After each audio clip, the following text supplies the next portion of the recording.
Hello students, welcome to last video of this week. I hope you are all enjoying our learning of mathematics through this online session. So in our previous class or previous video, we are learning about the large numbers and we are doing some questions related to exercise 1.3 and we managed to solve up to question number 6. Okay, so question number 7 was given as a homework. So let's first talk about it and then we move towards our next two questions. Okay, so the question was that an electronic shop there was 28 televisions were sold on a particular day and the price of each television is 20,475. So you have to calculate the total amount which is gain or which is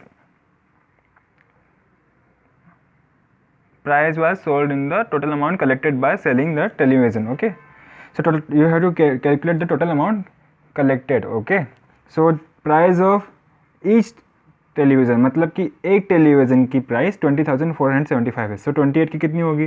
so just you just have to multiply 20,475 with 28 television. So the amount will be 5,73,300 rupees. Okay, so it is in the rupees. Okay, तो आपको rupees लिखना ज़रूरी है. So this was your homework. Okay, now let's move towards our next questions. So now it is question number 8. Okay, so first let's read it out.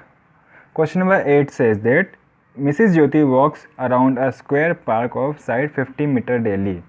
If she walks around the park 5 times every day, find the distance in kilometer she covers in 30 days. Okay, we have a lady of name Mrs. Jyoti. Okay, she used to take a daily morning walk. Okay, and she go in a square park in her colony or in her neighboring.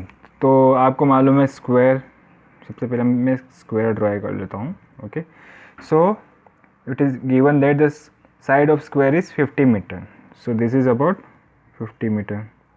Okay, and Mrs Jyoti walks around the square park. Okay, so Mrs Jyoti works in this area. Okay, or you can say that Mrs. Jyoti walks on the circumference of the square. Okay, so you know that the square has equal sides. So if this is 50 meter, then this is also 50 meter, and then this is also 50 meter, and then this is also 50 meter. Okay, so this is 1 2 3 4 sides make one round. Okay, if she starts from here, okay, अगर वो यहाँ से start करती है अपनी daily morning walk और फिर यहाँ से कवर करते करते करते वापस यहाँ पे पहुँचते हैं तो उसको हम वन राउंड बोलेंगे. Okay, and then we have given that if she walks around in the park in 5 times every day. Okay, so ये वन राउंड था, ऐसे वो 5 राउंड लेते हैं. ओके, तो हमको ये बताना है कि ये जो था उनका डेली था. ठीक है, एक दिन में वो ऐसे 5 राउंड लेते हैं. वन डे में ऐसे 5 राउंड लेके उन्होंने जो डिस्टेंस कवर की वो कुछ डिस्टेंस है. ओके, हमको ये बताना है we have to find the distance she covers in 30 days. Okay, हमको 30 डेज में कितनी डिस्टेंस कवर करेंगे ये बताना है. ओके, तो सबसे पहले जो मैंने आपको लास्ट क्लास में बताया था, हम we have write first we will write what we have in the question given. Okay, so we have given that the side of square park कितनी है, वो है 50 metre. then the distance covered in one round,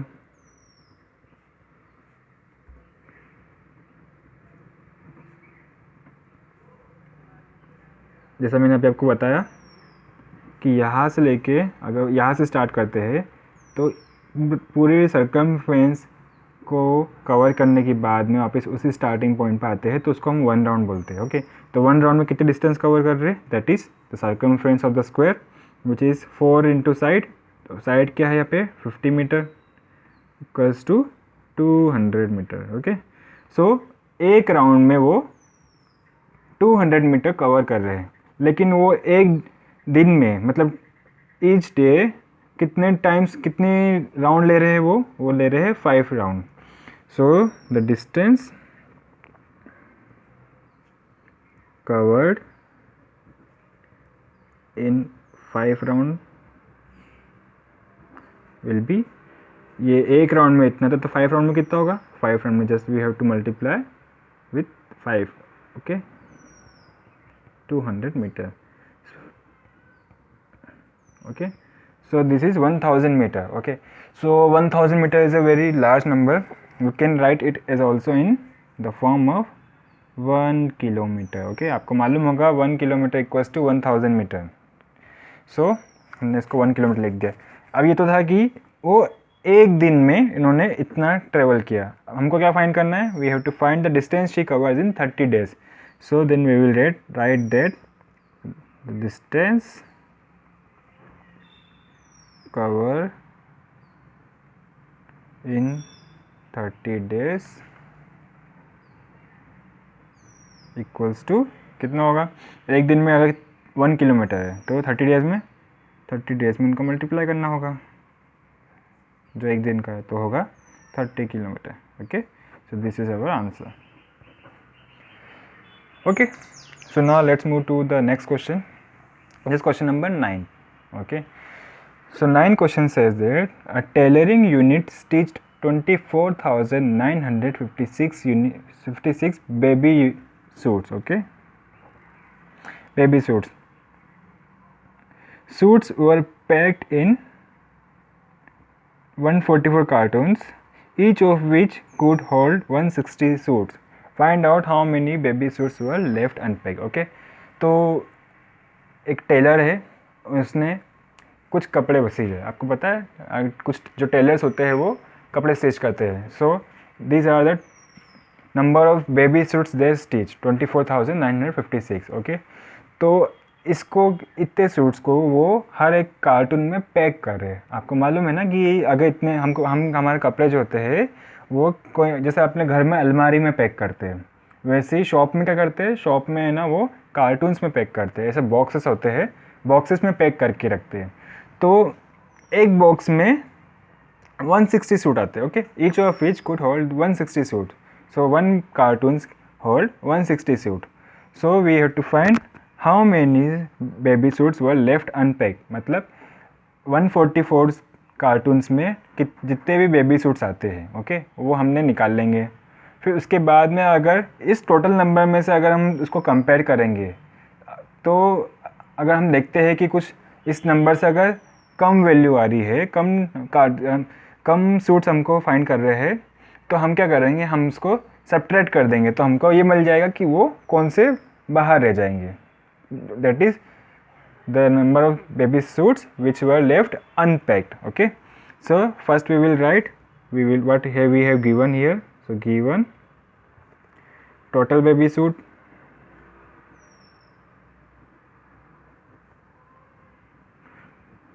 total number of baby suits. Okay, total number of baby suits is 24,956. Okay, then the number of cartoons in which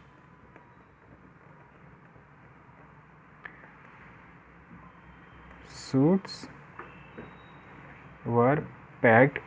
okay, कितने cartons use कर रहे हैं suits को pack करने के लिए, that is 144. Okay, then the number of suits packed in each carton. एक cartons में कितने सूट्स आएंगे, so the number of suits packed suits can be packed in each cartoon is equals to 160. Okay, so these are the all given. तो अगर एक cartoon में 160 suits आ रहे हैं तो 144 कार्टून्स में कितने आएंगे, so we just have to multiply the number. Okay, so the total number of suits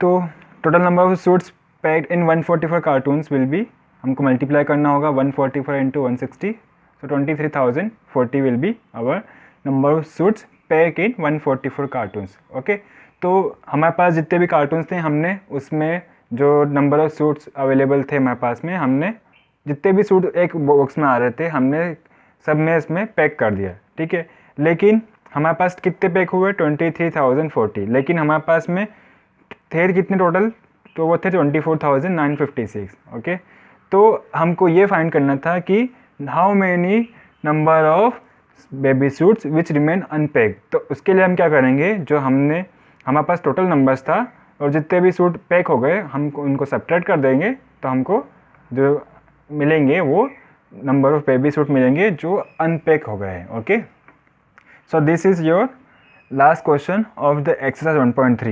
So from this we have completed our exercise 1.3. So now for the next topic we will start our estimation topic. Okay, so estimation means what? estimation अगर आप देखे होंगे कि estimation क्या होता है, तो सिर्फ estimation को अगर हम आगे देखने से पहले मैं आपको एक कुछ example देता हूँ. that there are 75,000 people in a stadium. Okay, then I have spent 35,000 rupees for a birthday party. And then third is it took me 2 hours to travel from Mandsaur to Neemuch. Okay, अगर आप इन figures को देखोगे तो ये numbers जो है वो थोड़े एग्जैक्ट बता रहे हैं, लेकिन ये जो नंबर है ये एग्जैक्ट नहीं है, क्योंकि 75,000 पीपल स्टेडियम में ज़रूरी नहीं कि हो, है ना, क्योंकि ये तो बिल्कुल एकदम एग्जैक्ट फिगर हो गया, लेकिन ऐसा तो हो नहीं सकता. तो हम क्या करते हैं, ज़रूरी हो सकता है ज़रूरी नहीं है कि 75,000 पीपल ही वो हो सकता है कि 74,923 हो या फिर 75,230 भी हो सकते हैं. सिमिलरली अगर मैं बर्थडे पार्टी में जो मैंने स्पेंड की है रुपीज़, अगर मैं 35,000, ज़रूरी नहीं कि 35,000 ही वो हो सकता है कि 34,256 रुपीज़ स्पेंड की हो मैंने, या फिर 34,956 रुपीज़ भी स्पेंड कर सकता हूँ मैं. Okay, so it is not necessary that I purchase 35,000 exactly or there are people 75,000 people in stadium. Okay, तो हम क्या करते हैं, अगर आप इस नंबर्स को देखोगे 74,923, तो इसको हमने क्या करा है, इसको राउंड फिगर में 75,000 करके लिखा है. सिमिलरली 75,000 जो 230 जो नंबर है उसको भी हमने राउंड फिगर करके 75,000 लिखा है. सिमिलरली हमने ये जो नंबर से बर्थडे पार्टी में जब हमने रुपीज़ स्पेंड किए उसमें भी ऐसा ही है. तो यहाँ हम क्या कर रहे हैं, हम एक जो नंबर है जो है ना थोड़ा अलग अलग दिख रहा है, अच्छा नहीं दिख रहा है, उसको हम क्या कर रहे हैं, एक थोड़ा सा आसपास के नंबर से मिला के लिख रहे हैं और उसको 0 के फॉर्म में लिखते हैं. ठीक है, तो ये एक ना इसके अराउंड कर रहे हैं हम, मतलब राउंड फिगर कर रहे हैं, राउंड फिगर या फिर अप्रॉक्सीमेशन लेते हैं. क्योंकि अगर मैं इतने नंबर्स बोलूँगा तो 74,923 या फिर मैं बोलूँ 75,000, तो कौन सा ईजी लगेगा, 74,923 या फिर 75,230, तो 75,000 बोलना या 74,923 इतना बड़ा बोलना. ओके, तो ये क्या हुआ, एक है ना मेथड हमने ना मेथड यूज़ करी गई कि इतने नंबर्स को बोलने की बजाय हम क्या करते हैं, उनका एस्टिमेट कर लेते हैं, एस्टिमेशन करते हैं, राउंड फिगर में उसको कन्वर्ट कर देंगे, ताकि इतने बड़ा नंबर बोलने की बजाय हम उसको एक राउंड फिगर में लिख भी देंगे और हम उसको यूज़ करेंगे. ओके, तो जब भी हम कैलकुलेशन करते हैं, आप जब है ना बड़ी हायर क्लासेस में अगर जाओगे तो आपको है ना ऐसी राउंड फिगर करके ही कैलकुलेशन करनी पड़ेगी, तो वो क्या आपको इजी लगेगा. वरना अगर मैं 74,923 लिखूँगा यहाँ पे और फिर उसको 12 से मल्टीप्लाई करूँगा तो वो बड़ा डिफ़िकल्ट होगा. लेकिन अगर मैं 74,923 को 10 से मल्टीप्लाई कर दूँगा तो वो बहुत ईजी होगा, इज़न्ट इट. तो हम क्या करेंगे, आप इस टॉपिक में जो भी नंबर्स होगा हम उसको ज़ीरोज़ में लिखेंगे. ज़ीरोज़ में मतलब जो नंबर्स के आगे ज़ीरो करने की कोशिश करेंगे, या फिर अगर मैं सिंपल वे में बोलूँ तो हम उनको राउंड फिगर करेंगे. ओके, सो राउंड फिगर करने की यहाँ पे 2 रूल्स है. Okay, so they are this 2 rules for the estimation. Okay, so I am requesting you to pause your video and write it down in your copy. Okay, उसके बाद हम आगे की बात करेंगे. ओके, सो आई होप आपने ये rule number 1 लिख लिया. Okay, so now this was rule number 1 and then we have this rule number 2. तो आप इसको रूल नंबर 2 को भी लिख लीजिए. पहले आप ये रूल नंबर 1 के बाद में ये एग्जांपल करके ऐसे छोड़ दीजिएगा, फिर उसके बाद में आप ये रूल नंबर 3 को ऐसे रूल नंबर 2 को लिख लीजिए। वीडियो पॉज कर दीजिए, फिर उसके बाद हम आगे की बात करते हैं। ओके, तो आई होप आपने लिख लिया होगा। ओके, सो रूल नंबर 1 ये रहा और रूल नंबर 2 मेरे पास ये रहे। तो यहाँ पे 2 रूल्स है, आपने पढ़ लिया होगा। फर्स्ट एक बार फिर हम पढ़ लेते हैं इसको। First, choose your rounding digit from the given number and look at the digit on the right side of it. If it is smaller than 5, that is less than 5. Okay, so 0, 1, 2, 3, 4 will be the number which is less than 5. Do not change the rounding digit.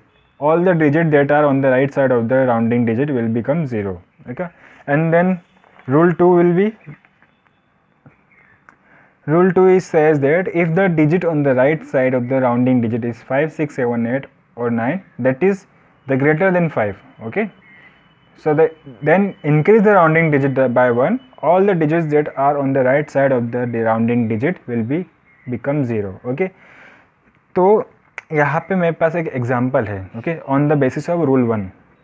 तो rule 1 में हमको round of करने का बताया गया है। तो यहाँ पे एक एग्जांपल देता हूँ मैं 243 को राउंड ऑफ करने का। ओके, तो अगर सबसे पहले आप नोटिस करोगे, इसमें लिखा हमने to round off 243 to the nearest 100।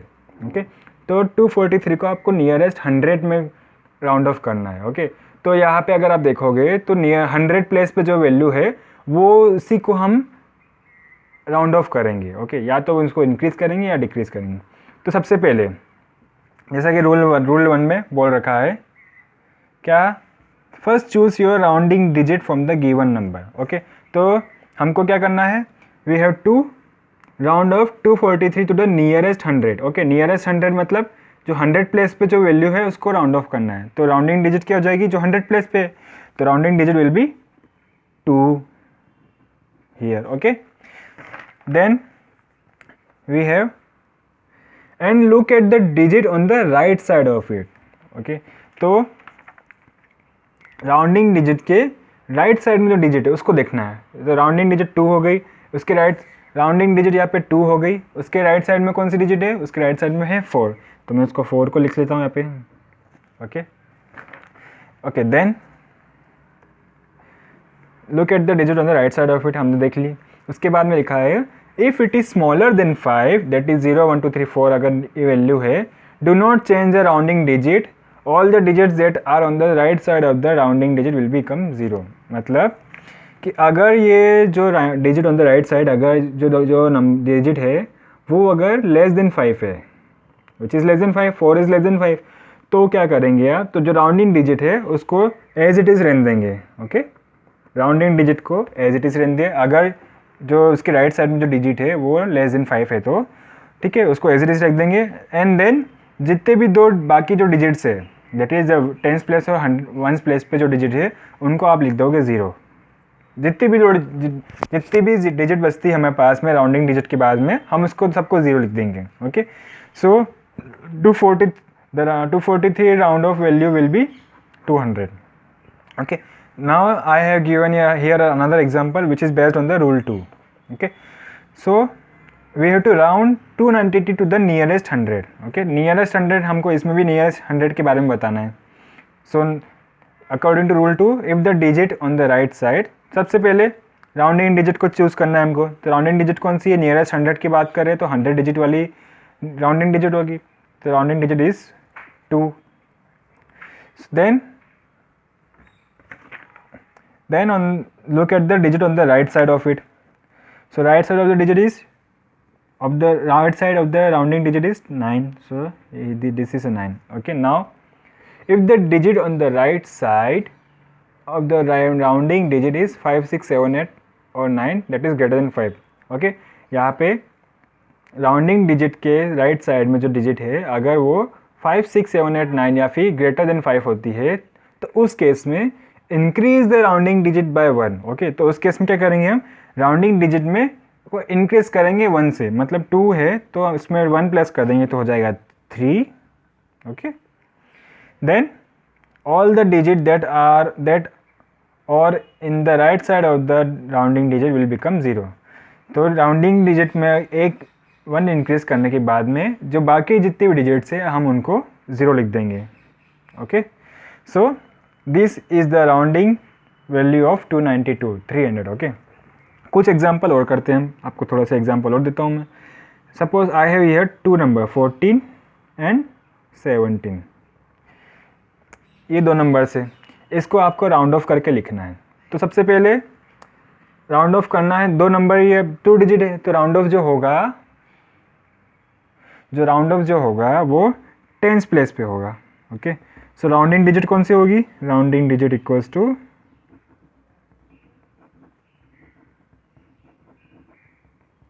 1। Okay, यहाँ पे भी 1, ठीक है।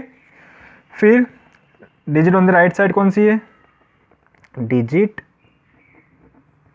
ऑन राइट साइड इज इधर 4 है और यहाँ पे 5 है। Okay, so now rule first में फिर हमको क्या करना है, राइट साइड में जो डिजिट है उसको देखना है कि वो 5 से बड़ी है या स्मॉल है।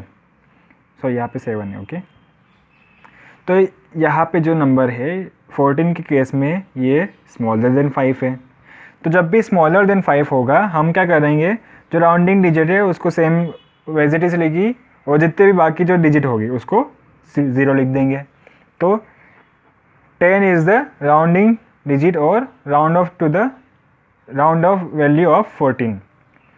अब इसको देखते हैं 17 को। 17 में round digit on the right side कौन सी है, 7 है, बट 7 इज़ ग्रेटर देन 5। तो ग्रेटर देन के केस में क्या होगा, रूल 2 लगाएंगे। रूल 2 में बताया था कि अगर कोई वैल्यू अगर अगर जो डिजिट है राउंडिंग डिजिट के राइट साइड में जो डिजिट है दैट इज़ द 7 हियर, अगर वो 5 से बड़ी है तो उस केस में राउंडिंग डिजिट को आप +1 कर देंगे। तो यहाँ पे मैं +1 कर देता हूँ, 2 हो जाएगा, और बाकी जो डिजिट्स है उनको 0 लिख देंगे, तो यहाँ पे 0 हो जाएगा। ओके, तो 14 का मैंने किया राउंडिंग में तो वो हुआ 10, 17 का अगर मैं राउंड ऑफ करता हूँ तो होता है 20। ओके, सिमिलरली कुछ और एग्जांपल और करते हैं हम। अभी हमने टेंस प्लेस देखी थी, अब हम देखते हैं 100 प्लेस। 100 प्लेस के लिए मैं एग्जांपल लेता हूँ 349 और 382। ओके, सबसे पहले राउंडिंग डिजिट लिखेंगे।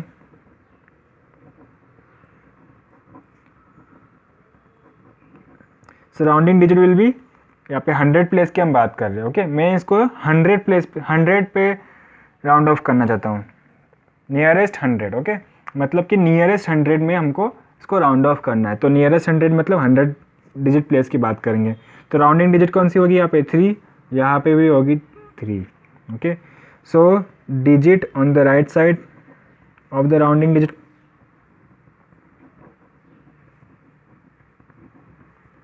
digit on the right side, digit on the right side of rounding digit is 3 के राइट साइड में कौन सी है, 4। ओके, यहाँ पे अब ध्यान देने की बात ये है कि 4 9 नहीं है, 9 नहीं है, ठीक है। राइट साइड में मतलब ये राइट होगा, ये लेफ्ट हो जाएगा, तो ये लेफ्ट है, ये राइट है। तो राइट में कौन सी होगी, 4 है, तो ये 4 हो गया। यहाँ पे कौन सी हो गई, 8 होगी। ओके, फिर राइट साइड जो डिजिट होगी राइट साइड में उसको हम कंपेयर करेंगे, उसको देखेंगे कि वो 5 से बड़ी है कि छोटी है। तो यहाँ पे 5 से स्मॉल है, यहाँ पे 5 से ग्रेटर है। तो जब भी 5 से स्मॉलर होगी उस केस में क्या करेंगे हम, उस केस में जो राउंडिंग डिजिट होगी वो ऐसे लिखेंगे एज इट इज़, और बाकी जो जितनी भी डिजिट है दैट इज़ 10 एंड 100 प्लेस उसको हम कर देंगे 0 0। सिमिलरली यहाँ पे 382 वाले एग्जाम्पल में जो digit on the right side है वो है 8 which is greater than 5। So when a digit on the right side of the rounding digit is greater than 5, we increase the rounding digit by 1, that is 4। Okay, जब भी rounding digit के right side में जो value है, जो digit है, अगर वो ग्रेटर देन 5 है तो हम राउंडिंग डिजिट में एक +1 कर देंगे और बाकी को 0 लिख देंगे। Okay, so 300 is the nearest 100 of 349 and 400 is the nearest 100 of 382। Okay, now ये हमने 3 डिजिट की बात करती थी, अब हम 4 डिजिट की बात करते हैं। 7450 53, ओके। यहाँ पे लेता हूँ मैं 7962, 2 मैंने एग्जाम्पल लिए हैं, okay. So rounding digit will B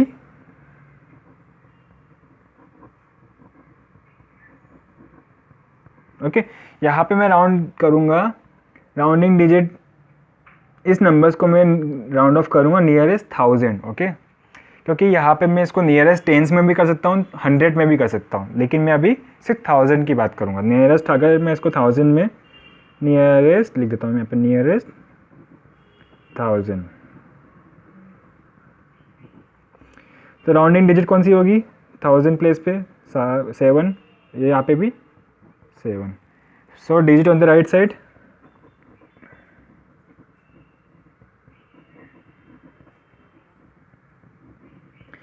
is here 4 again, and here also I have 9.